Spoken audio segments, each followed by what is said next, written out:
Bila sebut tentang takaful, takaful ialah salah satu instrumen dalam kewangan. Dan dalam kewangan ni ada macam-macam instrumen. Ada pelaburan, ada simpanan, ada wasiat, ada pusaka, ada apa lagi? Ada unit trust, ada macam-macam lah kan. Dan setiap instrumen ini dia ada fungsi masing-masing kan. Contohnya akaun simpanan, fungsinya adalah untuk menyimpan, nama pun akaun simpanan kan.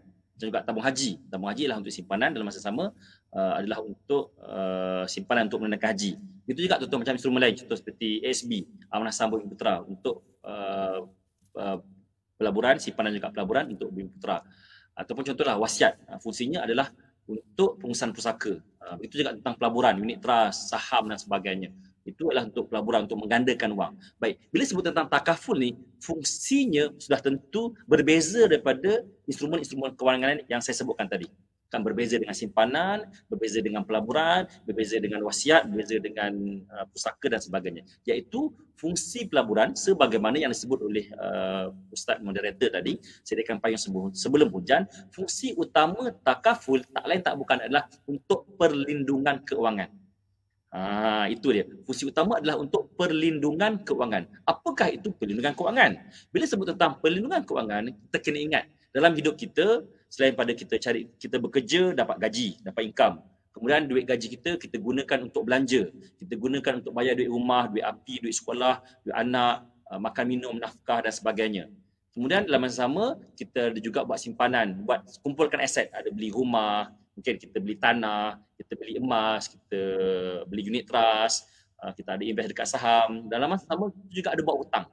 Kan? Hutang rumah, mungkin kita beli rumah gunakan peniaga bank, kita ada hutang rumah, kita ada hutang kereta gunakan peniaga bank, mungkin kita ada hutang dengan kedai runcit, kita ada hutang dengan parent, mungkin hutang belajar, hutang PTPTN, hutang mara, apa lagi, hutang dan lain-lain lagi. Baik. Dua aspek yang sebutkan tadi ialah berkaitan dengan, pertama ialah tentang aliran tunai, duit masuk, duit keluar, dan berkaitan dengan aset dan juga liability. Itu merupakan asas dalam kewangan. Mana kata sebelum kita rancang apa-apa, kita mesti tahu tentang duit masuk, duit keluar kita, dan juga berapa aset kita, berapa hutang kita. Okey, baik. Jadi, di manakah fungsi perlindungan tadi?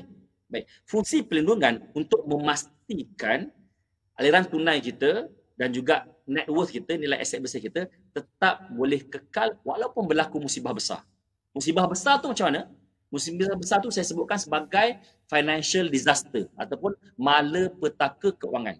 Ada 3 malapetaka keuangan. Okay, apa dia 3 tu?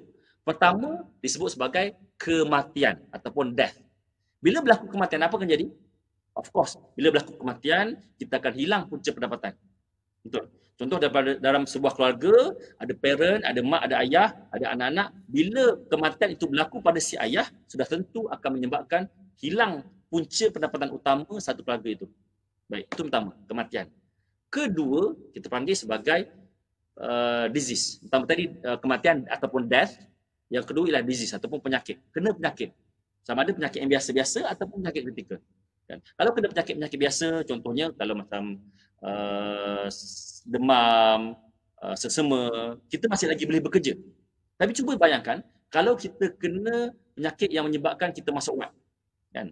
Contohnya macam kena asma, kena ward beberapa hari, kena denggi, kan? Kena COVID-19, kita kena dimasukkan dalam ward beberapa hari. Sudah tentu hidup kita akan terjejas. Kan? Kalau orang yang bekerja sendiri, lagilah pendapatannya akan terjejas. Apatah lagi, kalau kita kena penyakit kritikal, ataupun disebut sebagai dread disease, ataupun critical illness. Contohnya, kena kanser, kena stroke, kan? Kena sakit buah pinggang, yang memerlukan kos perubatan yang sangat besar. Bukan setakat itu saja, kita mungkin tak boleh bekerja lagi. Contohlah, kalau orang kena kanser, tak ada lagi lah company yang terima orang kanser untuk bekerja, betul tak? Kan? Contohnya kalau orang tu kena kanser, kena stroke, mungkin terpaksa cuti, terpaksa ambil MC, berbulan-bulan, mungkin sampai satu tahap, dia kena diberhentikan kerja. Kena bercuti untuk selama-lamanya. Sebab dah tak mampu lagi nak bekerja. Contohlah orang dah kena stroke, orang dah kena kanser, orang dah sakit jantung, dah tak boleh nak bekerja dah. Kan? Itu ialah penyakit kritikal. Pun menyebabkan impact kepada keuangan kita, impact kepada income kita, impact kepada expenses kita, impact kepada aset dan juga hutang piutang kita. Itu yang kedua. Dan yang ketiga, kita panggil sebagai disable ataupun TPD, Total Permanent Disability, iaitu lumpuh kekal. Lumpuh kekal ni tak semestinya daripada penyakit. Mungkin datang daripada penyakit, contohnya orang kena stroke lepas tu lumpuh. Dan satu lagi, mungkin lumpuh ini datang daripada aksiden, kan? Kemalangan. Contoh hilang 2 kaki, hilang 2 tangan, ataupun lepas aksiden terus lumpuh satu badan. Itu juga satu malapetaka. So inilah dia 3 malapetaka besar yang saya panggil sebagai malapetaka keuangan yang berlaku dalam hidup, yang mungkin berlaku dalam hidup kita. Dan kalau berlaku dalam hidup kita, dia akan menyebabkan impak yang sangat-sangat besar dalam keuangan. Akan hilang punca pendapatan, betul?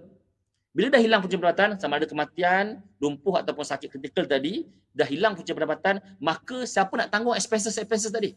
Siapa nak tanggung duit rumah, duit api, duit sekolah anak dan sebagainya tadi? Dan kemudian macam mana pula dengan hutang piutang? Hutang rumah, hutang kereta, hutang personal, hutang kedai runcit, hutang parent, hutang kawan dan sebagainya. Jadi sebab itu kita perlukan satu instrumen keuangan yang kita panggil sebagai takaful, ataupun yang istilah yang biasa orang faham ialah insurance.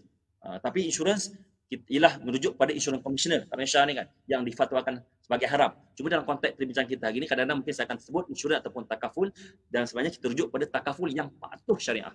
Jadi inilah instrumennya untuk menyediakan perlindungan kepada keuangan kita, bukan perlindungan kepada diri kita. Ibaratnya macam inilah tuan-tuan.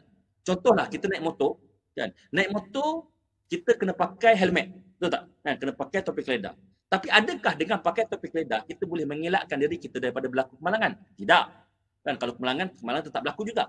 Tapi impak kemalangan sekiranya kita pakai topi keledar sudah tentu berbeza dengan impak kemalangan orang yang tak pakai topi keledar. Contohnya ada orang kemalangan motosikal.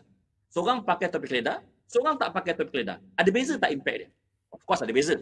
Of course orang yang ada pakai topi keledar, impaknya tidaklah seteruk orang yang tak pakai topi keledar. Orang yang tak pakai topi keledar mungkin impaknya akan pecah kepalanya, akan rosak kepalanya, otaknya dan sebagainya. Berbanding dengan orang yang pakai topi keledar, mungkin impaknya tidaklah seberat orang yang tak pakai topi keledar. Begitu juga dengan takaful. Takaful tak mampu nak mengelakkan seorang meninggal dunia, atau nak mengelakkan orang jadi lumpuh, mengelakkan orang jatuh sakit dan sebagainya. Tapi dia akan meringankan beban sekiranya berlaku kematian, berlaku lumpuh, berlaku sakit kritikal, masuk hospital, berlaku kemalangan tadi. Jadi inilah fungsi utama takaful yang perlu kita clear di peringkat awal ini, supaya kita faham di manakah fungsi takaful dalam keuangan kita. Apakah fungsi takaful? Macam manakah takaful itu berfungsi? Supaya kita tidak terkeliru dengan fungsi-fungsi lain seperti account bank, simpanan, unit trust, pelaburan dan sebagainya. Wallahu a'lam.